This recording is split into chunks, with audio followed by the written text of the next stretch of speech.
Okay, welcome back, everybody. So far, we've had a great workshop with good discussion and 3 talks. Now we'll have our last session from Dr. Myrte Strik at Brain Imaging Center in Melbourne, where I've had the great pleasure of visiting many times over the past decade. And hope to be able to visit again soon. So with that, Dr. Strik, please let's have you give your presentation. Thank you for the introduction and thank you for inviting me. So I actually really enjoyed the previous sessions, going from genetics to more from a medication kind of view to PET imaging, and now I would like to discuss MRI. So I will quickly introduce the Melbourne Brain Center Imaging Unit, and then quickly about MS. We heard a lot about it, of course, about the pathology. But I mainly want to talk a bit about motor disabilities, as always been my main focus of research, and how we use MRI to actually study the neurological mechanisms underlying disabilities in MS. So going from structural damage to more functional changes in the brain, and also how can we use quantitative imaging to look more at inflammation. And this is a study we're currently doing, which is quite interesting, which I talk a bit about at the end of this presentation. So very quickly, our team, Professor Lee Johnson is the director of our group. Associate Professor Brett Moffat, he's actually on the call as well. His background is medical imaging physicist and chemist. And the PET experts in our group are these three, and Rob is on the call as well. And the rest of the team are mainly focused on 70 MRI, ranging from sodium imaging to plant imaging. Actually, Ed is a postdoc also working with Rob on imaging of plants using the PET system. So most people come from like a biomedical engineering background or physicists, engineers, and my background is human movement sciences and neuroscience. So very quickly, we have a PET-CT scanner, and again, I'm definitely not a PET expert, so please, any PET-related questions, ask Rob on this call. But yeah, we do various different disorders, of course, imaging of like from Alzheimer's to COVID, Parkinson, some really cool projects, and from this mummified Egyptian boy, a CT scan, which is quite amazing, I think. So lots of different diseases you can actually study using PET, which is, I think, an amazing tool to look more at a cellular level what's going on in whatever disease you're interested in. My expertise is more from the MRI side of things. So in the clinic, quite often you see like 1.5 Tesla MRIs or 3 Tesla. And we have a 7 Tesla MRI scanner. So it means like a very high magnetic field. So you can also like really get very detailed images of the brain. So you can do very high resolution anatomical imaging, which you can see here is quite amazing, the details you can get. And this is one of my favorite, always the MRA, looking at the blood vessels is just beautiful, I think. But you can also look at more the microstructure of the brain or function. We talked a bit about spinal cord imaging. We have a spinal cord image, but yes, we don't use it that often. Not a lot of people has come to us to with the interest to do spinal cord imaging, but I think essential in MS. Eye imaging, and then lots of different quantitative imaging techniques. So MS. We heard loads about it, of course, very quickly. I think the typical hallmark of MS are these white matter lesions, and they're caused by inflammation and demyelination of the myelin sheets around the axons. But the disease is also characterized by atrophy, so we also see neurodegeneration. And already on this scan, you can see pathology can be quite widespread, and therefore also leading to like a wide variety of symptoms.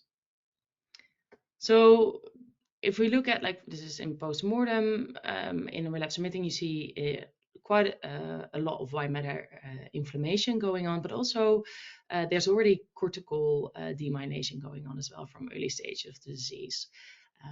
But quite often we just look at the white matter pathology. And if we look at more the progressive form of MS, you can see that pathology can be very widespread, and still there's a bit of inflammation and a lot of cortical damage. And if you look at the clinical course, as mentioned previously as well, you have different types of MS.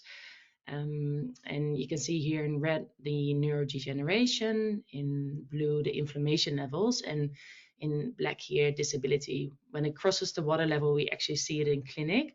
But of course, there must be already so much going on before MS actually diagnosed. And also this pattern of inflammation going up and down is quite variable across different patients. And progressive type of MS is very characterized by less inflammation, but still it's still there, and a progressive decline of the disease. So widespread, very different between patients, and leading to this wide variety of symptoms. So from cognition to bowel and bladder, speech problems, and a main focus, as I mentioned before, for me was movement disorders, like disabilities, the upper and lower limbs. So very quickly, so what do we see in MS? Motor impairments, they are first of all very common. They already present from an early stage of the disease. And it can be problems with walking. We already saw collaborators I work with, they do a lot of gait analysis, and already very early stage of disease, we see different way they move their ankle, different timings, but clinically they're totally fine. They're able to walk, there's nothing wrong, but we already know that walking patterns are slightly different. Other things like muscle weakness, spasticity, tremors are quite often seen as well, and clumsiness. And the thing is, like, all these impairments have, of course, can have a severe impact on the quality of life and independence. This is a plot that actually shows the unemployment, and what I find quite striking is quite early in the disease, you can already see, let me get my, you can already see there's an unemployment when they're still able to walk. Yeah. So it can have a significant impact. So this is another graph showing disease years, severity in different colors, and you can see in early disease years, you can already have significant impact on mobility and walking, and also upper limb function. But interestingly, if you look at like research in the literature, quite often it's just focused on overall disability, and it's used, a tool that quite often is used, we talked about it before as well, as the EDSS, which is a clinical rating scale. It's very useful in clinic, but also in research as well. But the thing is, with this rating scale, it's quite heavily weighted towards mobility at the high ends. And it involves all these different rating skills as well, right? Like cognition, bowel and bladder, and so it's not just pure motor function. And I think what I found was that upper limb disability is quite often overlooked. Maybe sort of similar to what we're saying with the spinal cord. But we know it's already present from early stage of the disease. And studies have also shown quite limited correlation between the two. So my thoughts were like, maybe there are different mechanisms underlying these two impairments. So how can we measure motor impairments? It can be from simple tests, what we should do in clinic. We use the EDSS, as I mentioned, a subsystem heavily weighted towards mobility. But if we want to look more specific and, for example, do a 9-hole peg test to say a bit more about upper limb function, or the time 25-foot walk, if we want to say something about lower limb function. But I think if we want to be even more sensitive, we can actually do laboratory gait analysis, which involves this 3D video system and its walkway and sensors, where we can exactly track how someone is walking. But of course, not useful in clinic, because it involves an entire lab. So that's about how we can measure motor impairments, but how have we used MRI, or how are we using MRI to research MS? So MRI, of course, it's very important in diagnosis of MS. And Dr. Wu already mentioned MS there's not just one simple test. It's quite often excluding other disorders, and a combination of things together makes a diagnosis of MS. So it can be clinical observations. We look out for oligoclonal bands in the cerebral spinal fluid. And MRI, I think, is imperative in a sense. The criteria are you would like to disseminate lesions in time and in space. So here on the T2 flare, you can really nicely see two lesions, but it doesn't really tell you about is this an active lesion or inactive lesion. With that, we can use gadolinium and enhancing contrast to actually show whether a lesion is inactive. For example, this we also call that a black hole. Or whether it's active. And so with this, you can kind of fulfill the criteria of dissemination of lesions in time. And another criteria is in space. So you would like to see lesions in at least one or two lesions in at least two different spaces. So either juxtacortical, around the ventricle, cerebellar, or spinal cord.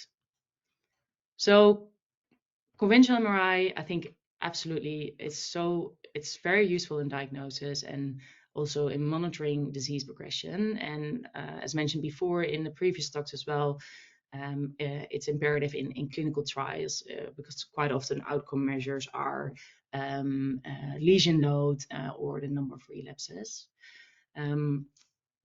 But I think what is interesting with MS is, and this is a bit of an extreme example, but this participant was a relapse-remitting patient, and this patient was stable over the entire year, so no clinical symptoms, nothing. But what you can see is actually a lot of lesion activity coming and going over the year. So I think this is what we see in literature as well. There's like a moderate relationship with lesion load. So yes, lesions are very important, but they might not tell us everything about the disease.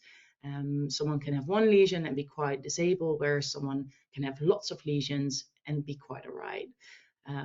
So I think what is interesting from a research perspective is to also look beyond lesions. What else can we do? What imaging techniques can we use to actually discover what's going on? So if you look at imaging, as I said, white matter lesions, you can see quite nicely on these different type of imaging sequences. But there's also gray matter pathology, and you can't see that just using AT1 very clearly. If you look at gray matter lesions, you can use different sequence for that. But also there's not just one type of lesions. We have different immunological patterns, and we have active lesions and inactive lesions, so chronic and active, but we also have remyelination, as Carl mentioned as well. And another interesting, and I think is quite a hot topic nowadays, is smoldering lesions. So the idea is that there is this active demyelination going on in a lesion, but then slowly the center of the lesion becomes more quiet, let's say, and you still have this active microglia activity around the lesions. And I think that's what you can see very nicely. This is a study using 7T as well, and using T2 star and phase imaging and like susceptibility imaging. And I think that's very useful on 7T because you have this higher susceptibility. And you can see here two lesions over time.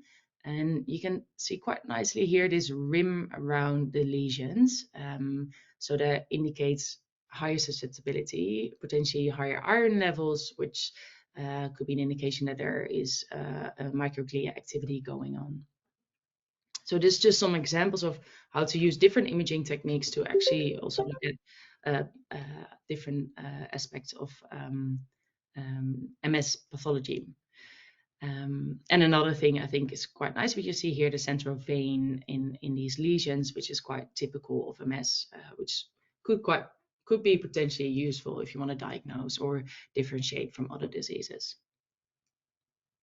So imaging-wise, white matter lesions I talked about, atrophy, functional MRI I think is very useful to use to understand the mechanisms of a disease. But we can also do more structural imaging like diffusion, or more quantitative like sodium imaging, susceptibility spectroscopy, and T1 relaxation times. Just want to quickly highlight a few studies we've done around diffusion-weighted imaging. So, as I mentioned, lesions relate moderately to disability. We can look at atrophy of the brain, and there's this study that's done is a very large multi-center study, and it's shown that there are different rates of atrophy across the brain. And the fastest was from the deep gray matter structures, so the thalamus, and it was most predictive of whether someone would decline or not. But I think atrophy, whether it's relatively slow. So, and if we want to say something about the actual connections between the different brain regions, we could, for example, use diffusion-weighted imaging. So with diffusion-weighted imaging, we image the transfer of water molecules in the brain, and you can describe that as a tensor.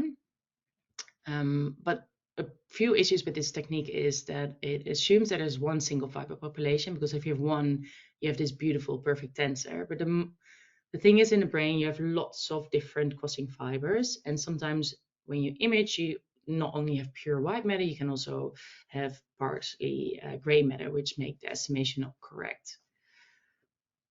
So what we've done here, we used a higher order diffusion model. It's a bit technical, but so what we did is we calculated the fiber orientation distributions within a voxel. So that's in your MRI image contains of many different voxels. And so we calculated the response function, which is like the diffusion signal of a pure white matter voxel. And we did spherical deconvolution of the response function from the diffusion signal, and then you can calculate these orientation distributions. So you can see here quite nicely, so these are the fiber white matter tracts, and they've called it voxels, so they are like fiber populations within the voxel. So you can see you have here 2 voxels, and you can calculate fiber-specific measures. So you can look at the fiber density, the cross-section of fibers, or the combination of both. So my interest was mainly in the motor tracts in the brain, and if we could see any structural damage in these tracts, and how that would relate to the way people were walking and moving their hands. Very quickly, but this was a 28 MS patients, very minimally disabled MS patients, so they were able to walk. They didn't need any aid or assistance. We used our 7T Siemens system, and some technical details was whole brain imaging, 1.24 millimeter isotropic resolution on the 3 directions. And the motor performance were assessed by my collaborators, Professor Mary Galea and Dr. Eduardo Cofre-Lizama. And so what they have a gait lab, and you can see here this video system around the walkway. And we place these markers on specific landmarks on the body, and then we can exactly track how someone is walking. So there are so many different things you can actually look at if you look at gait. But for this study, we looked at the gait pattern. So we looked, for example, how wide people were standing, or how long they were standing on 1 foot or on 2 feet. So various different measures. And because this is mainly focused on walking, we used the performance during a upper limb task in the scanner as a measure of how well their upper limb was functioning. Very technical, very happy to chat about it later, but just the pre-processing pipeline. So we calculated these orientation distributions, and from that we did whole brain tractography. So what we did, we had 20 million seeds randomly assigned, and you can actually track all the white matter tracts in the brain, which results, I think, in these beautiful images. And from this, I selected the cortical spinal tract, which is the main motor output of the brain. So that runs from the primary somatosensory and primary motor regions all the way down to our spinal cord.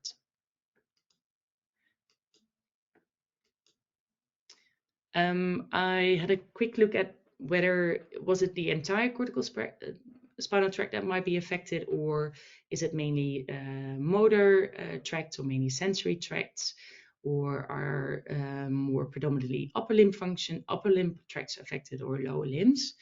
And to select these upper limb tracts, we use our functional MRI task with the upper limb and lower limb, and we actually mark the regions in the brain that were specifically active during upper limb functioning, and then and specifically active during lower limb function to differentiate between these tracts. We also had a look at the tracts between the between the hemispheres by the corpus callosum, and the tracts running from the cerebellum to the thalamus. So moving on to the results, quite interestingly, so in minimally disabled MS patients, we found a significant loss in fiber cross-section and fiber density cross-section. So our next question was, is that mainly because there are so many lesions in these tracts? Or so what I did, I created these lesion probability maps, and it was actually quite minimal overlap between where the lesions were and where we saw the actual damage in the brain. And I think that's quite interesting that for multiple reasons, but just looking at lesions, I think, as I mentioned, is of course very important in clinic and in clinical trials. But apparently there's also already structural damage going on in these motor tracts outside these lesions. And this structural damage, of course, irreversible, and most medication is aimed at the inflammatory component of MS. We saw similar effect in the tracts between the hemispheres and the tract running from the cerebellum to the thalamus. Within those tracts, we didn't see much difference between whether they're primary motor or sensory tracts, or upper and lower. We've found a slight difference between the tracts running between the hemispheres, between the sensory cortices and the primary motor cortices. So yes, there's quite a significant loss of fiber cross-section in these motor tracts. It related to their upper limb function. And we also saw, when we correlated to their gait patterns, so how the way they were walking, we saw that it was related to shorter stance and smaller step width, which was a bit counterintuitive to us, because somehow you would assume if you have damage, you would maybe stand a bit wider. We did find a correlation between a longer double support, so the more damage, the longer people were standing on 2 feet during their gait cycle. We did another study after this, thinking, okay, maybe these measures like length and time are just linear measures. Can we have even more precise measures? And we looked at the LDE, like local dynamic stability. So that's more a comprehensive measure, nonlinear measure, and also again that related to their damage in the cortical spinal tracts. So next was, we were thinking, okay, interesting, minimally disabled, minimal lesion pathology. There's axonal loss seen, which is quite important in clinic, because the earlier you detect this, the earlier you hope, of course, to maybe change your treatment or treatment options.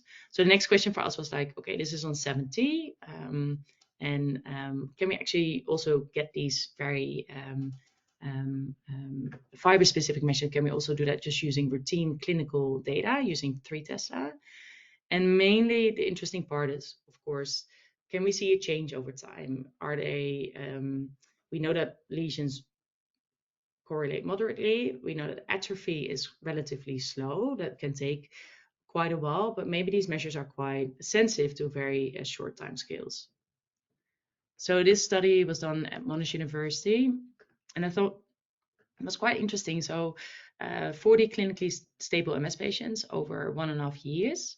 So they looked at these fiber-specific measures, so the fiber density cross-section, the retinal nerve fiber layer thickness, which you can acquire with OCT, and it's quite often used as a marker of axonal damage to the optic nerve, and maybe a surrogate marker of brain atrophy. And we looked at the brain volume, so at atrophy. And quite interesting using these measures. They are 4 times more sensitive than using retinal nerve fiber layer thickness, and 7 times more sensitive than looking at brain atrophy, which I think is quite interesting, that we can use these advanced diffusion measures and on quite relatively short time scale.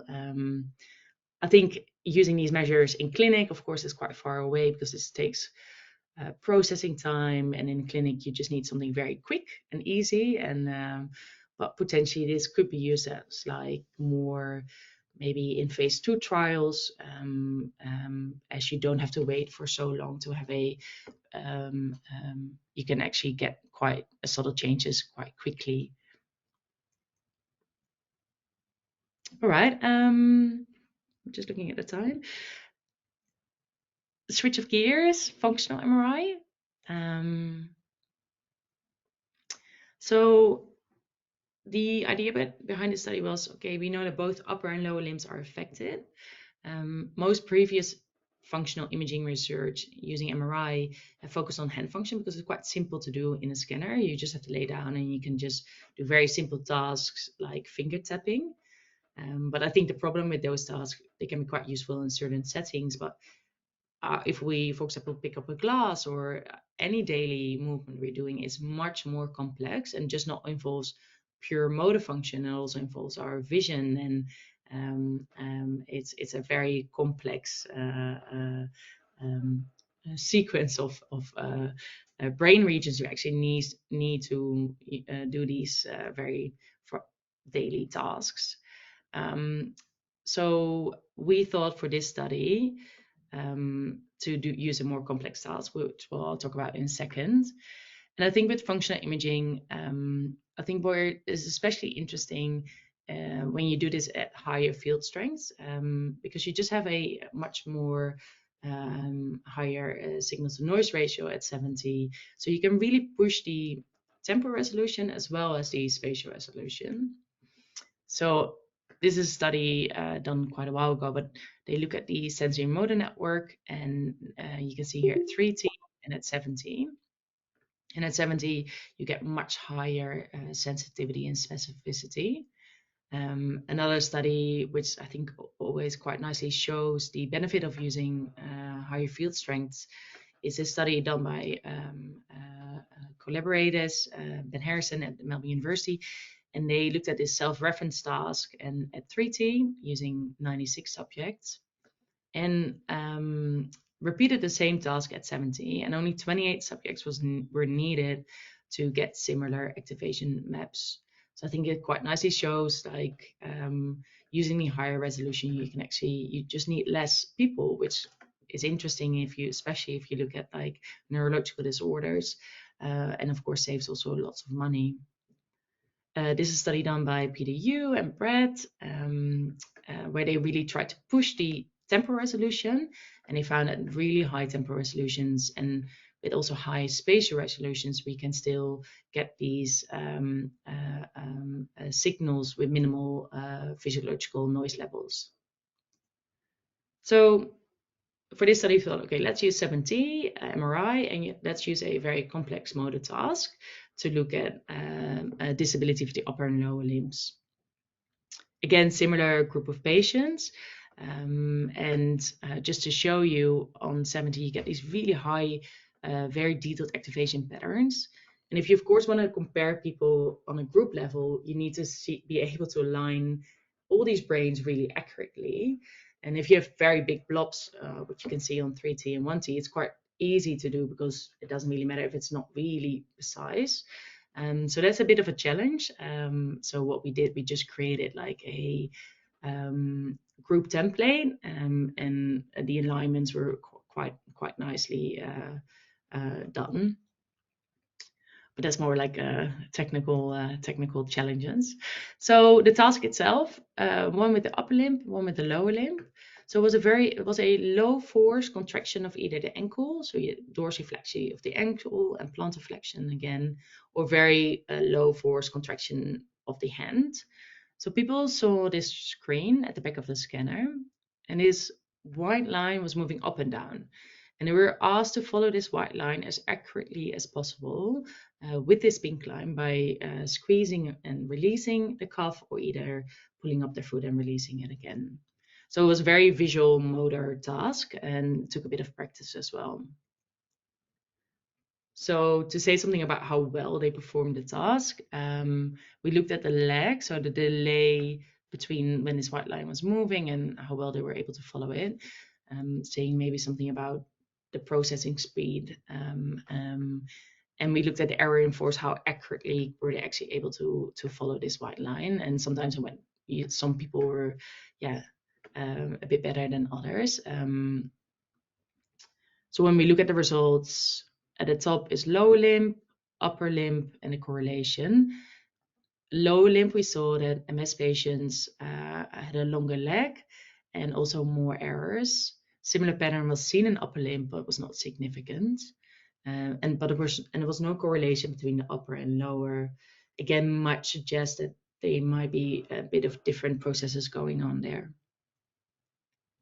So when we look at the brain activation when people did this task, lower limb, upper limb, MS in orange, healthy participants in yellow, and the overlap. And you can see already doing this task, it's not just a motor region that becomes active, but we see this widespread activation in the brain. We had a look at regions that were specifically active for lower and for upper, and it really nicely follows this. Maybe you've heard about the homunculus, the little human. So we can see that the legs are mainly represented in our brain, very medial, and the hands are more lateral, as you can see here as well. So we were interested in MS versus healthy participants. What we found, like here you can see the low limb, you found all these different regions that were significantly different between the groups. And mainly they were in areas of visual motor attention, location of objects, a lot in the occipital regions as well, and cerebellar. And this correlated to lesion load and EDSS scores. Upper limb, we found slightly less results, but we found a significant difference in the occipital cortical activation.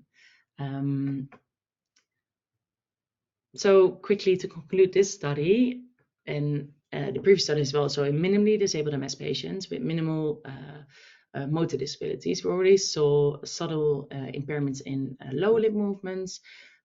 We found different patterns in the brain in activation while they're performing a task. Minimal correlation between the two disabilities, which maybe suggests that there are different mechanisms underlying upper and lower limb progression.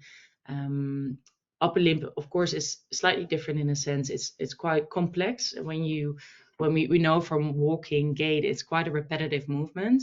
But using your arm, for example, involves so much coordination. So potentially, they must have lots of overlapping regions in the brain that are important, but potentially also different networks are involved in upper limb, and therefore also you see different outcomes in studies like this. But I think we need longitudinal data to really say something about the timing of these different impairments. And of course, lower limb, I always think the spinal cord. There's much larger area that can be damaged, and that can relate then to motor disabilities of the lower limbs. And we know spinal cord is involved from quite often early stage of the disease, a bit more prominent in later stages, but it's already present in relapse-remitting MS patients. So lastly, very quickly, I think it's quite an interesting study we're currently doing. So we're currently collecting data, and it's a nice. It's about medication switch in MS patients. So Dr. Wu, of course, talked quite a bit about medication. So there are, as Dr. Wu mentioned, there are several disease-modifying treatments on the market, and they're mainly aimed at the inflammatory component of MS. So the relapsing remitting type of MS patients. So they are aimed to prevent relapses and also prevent new and enlarging lesions. But there are various reasons why a participant of a subject need to change medication. Could be pregnancy, and as we heard before as well, it could be side effects. But the thing is, the moment you stop or switch medication, there's of course a significant concern for disease rebound. And I think identifying patients that are actually at risk is quite challenging. There are no established protocols on how to on the surveillance of this. So I think what's done now in current clinical practice is just, of course, look out for symptoms during this transition period, or the lookout of new and enlarging lesions on, for example, the T2 and a flare, or T1 with the gadolinium enhancing contrast. But I think in this study, from our point, we were quite interested in, can we actually detect more like subtle inflammatory changes using more advanced and more quantitative imaging techniques on the 70 system? So again, this diagram, I think for today, I will talk about diffusion, susceptibility imaging, and T1. But for this study, we also collected sodium and spectroscopy data. So it's one participant. We are still collecting data, as I mentioned, but I just wanted to show quickly. This was a patient switching from fingolimod to cladribine, and this participant was scanned 3 times just before stopping disease-modifying treatments, 1 week before starting their new treatment. So there was this 84 days. This participant was not on any medication. And you can see here really nicely these lesions popping up on the scan and slowly disappearing again 3 months after they've been on their new medication. So what we've done is like mark these lesions and also marked a region of interest in the normal appearing white matter. And from this, I extracted various different values. So I looked at the T1 relaxation times. We did QSM, so susceptibility imaging, and diffusion weighted imaging, looking at the microstructure in these lesions.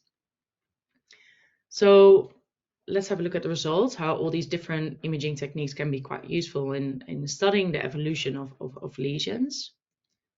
So first of all, diffusion.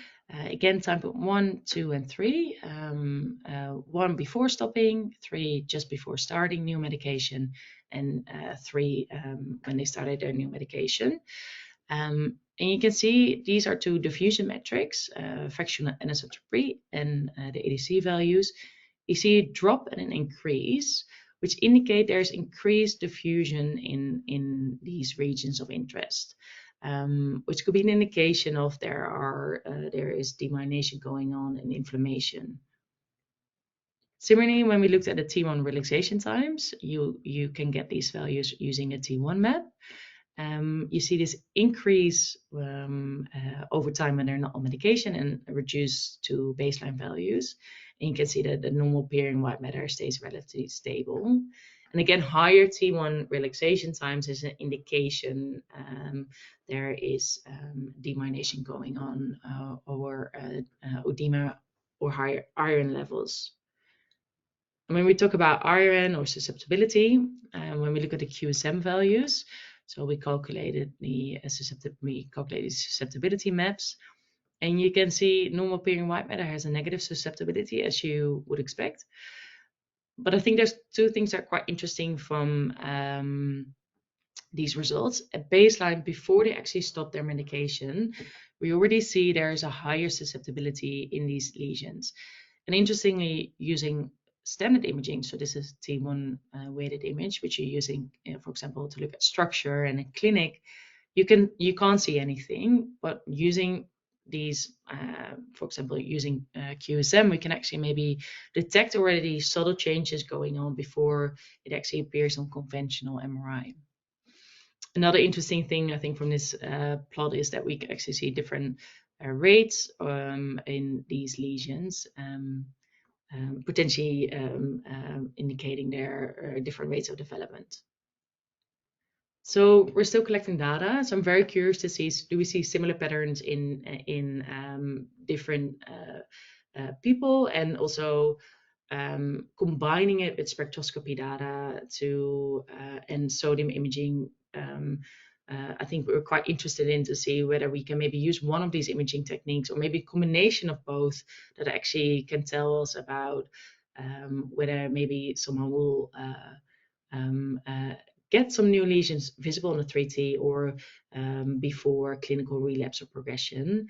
And can we use these imaging techniques to predict clinical relapse in patients that are actually stopping or switching these disease-modifying treatments?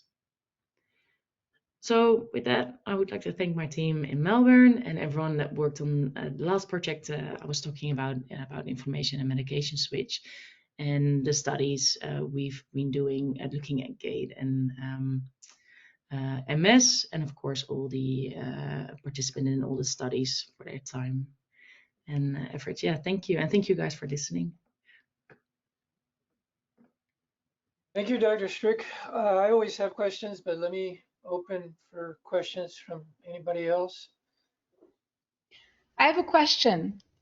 Yeah. How was the time between stopping one medication and starting another medication gauged? In other words, was there an effort to look at the halftime of the old medication to make sure things had cleared? Was there a measure of some kind of immune function that was done? Yeah. Because Yeah, that that's a good question. And I think honestly, it's the same with the question, I think, what are your strategies around like medication? It's a little bit up to the neurologist how they do this. I think there's no established protocol. It's not like you there are some studies showing after a certain amount of period you see relapses coming in again and lesions, so switch before that. But it's not set in stone. And I think that's what could be quite interesting with these imaging techniques. Maybe we can use that to actually predict when someone would develop a new lesion, which you want to make sure that that participant might start a medication earlier than you would usually do. So it's to my knowledge, there's no established protocols in that sense. Yeah, I would think when you have an imaging technique that's as revealing as these MRI scans have been, the 7T MRI scans especially, it might be prudent to do lots more imaging, right? Because you might then see some indication to restart medication sooner before there's a clinical symptom of a relapse. Yeah, absolutely. Yeah, totally agree. And especially, uh, as I showed in the beginning, someone can have lots of lesions or white matter lesions, but then clinically be quite all right. So I think the early we can detect damage, whether it's in lesions, outside lesions, I think could be really useful, and especially if we then can predict how someone will develop over time. So I think, for example, with the diffusion study I showed, if we can get these very subtle markers, like short time scales, they could be quite useful, I think, in future in a clinic. But yeah, we're a bit far off from using these techniques in clinic. But yeah, who knows what happens in a few years' time? Yeah. Yeah, I as a geneticist, I'm an early adopter of technology, so I keep thinking, okay, when does every clinic Yeah. have a 7T scanner?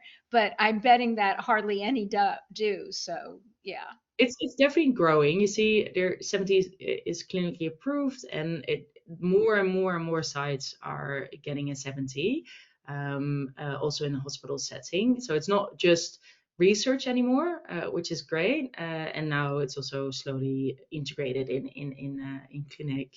But mainly you see that I think there are various reasons why people use it, but you see it, for example, a lot in epilepsy, looking at very small focal lesions, because you have Yeah. this higher resolution. But potentially also, yes, uh, um, uh, for MS. And I think a big part of the last study I was talking about, we also collected clinical 3T data. So we really want to compare the 70 versus Yeah. the 3T. Can we see anything on the 70 what we can't see on the 3T?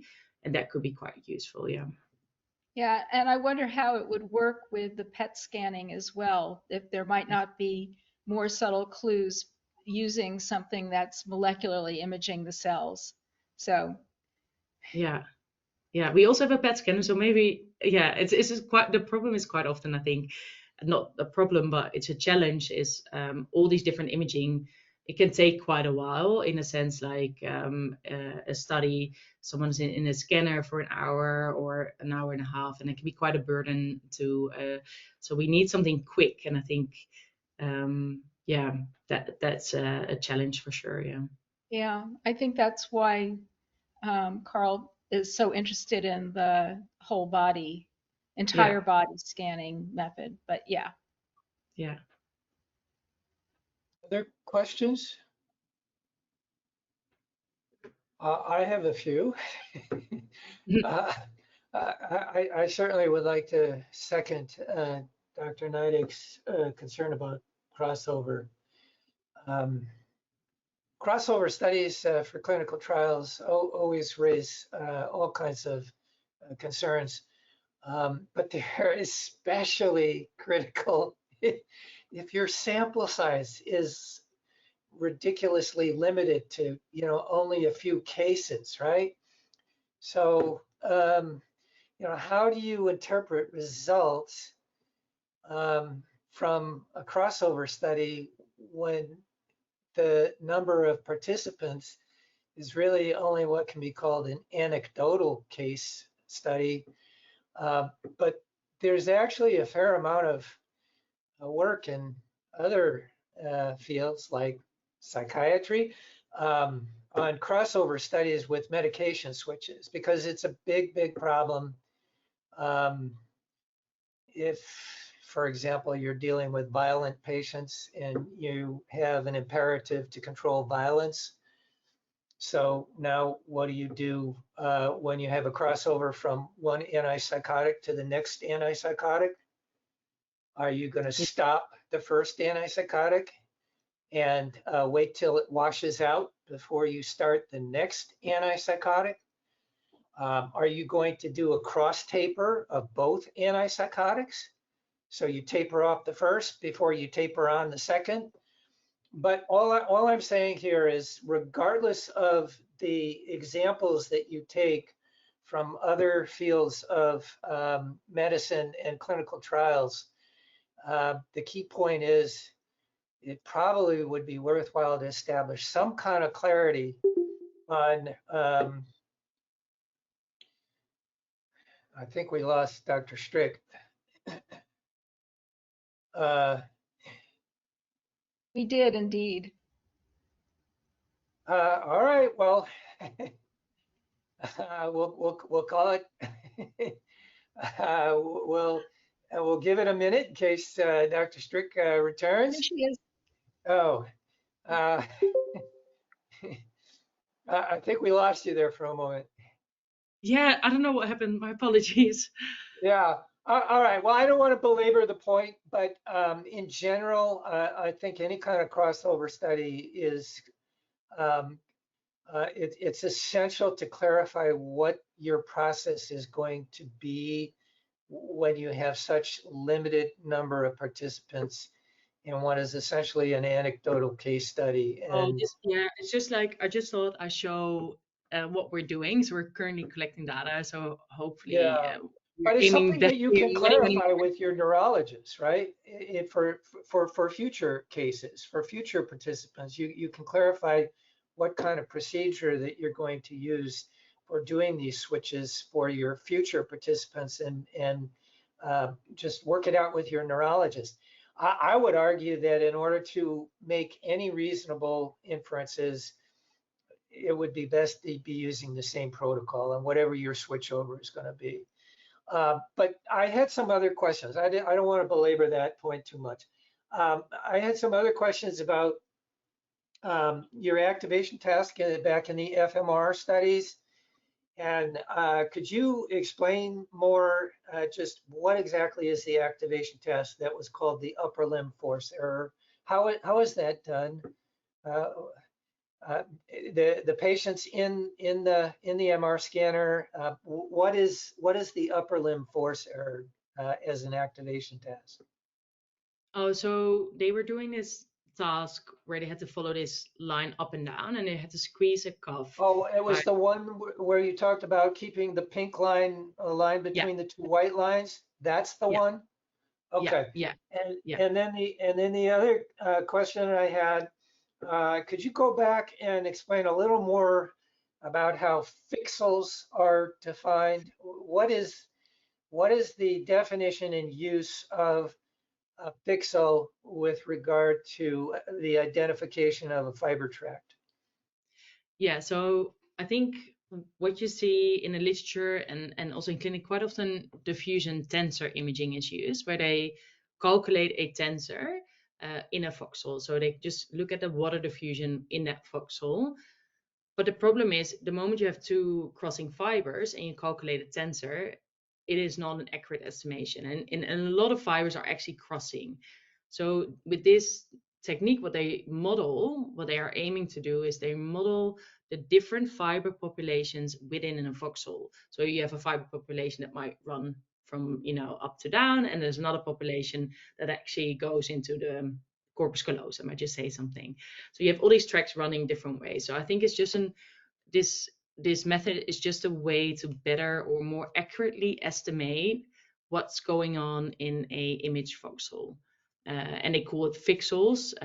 That's just a term to say. Obviously, I'm not familiar with this, and I'm learning No, about it it's now from you. yeah, So it is let me quite. ask the question this way.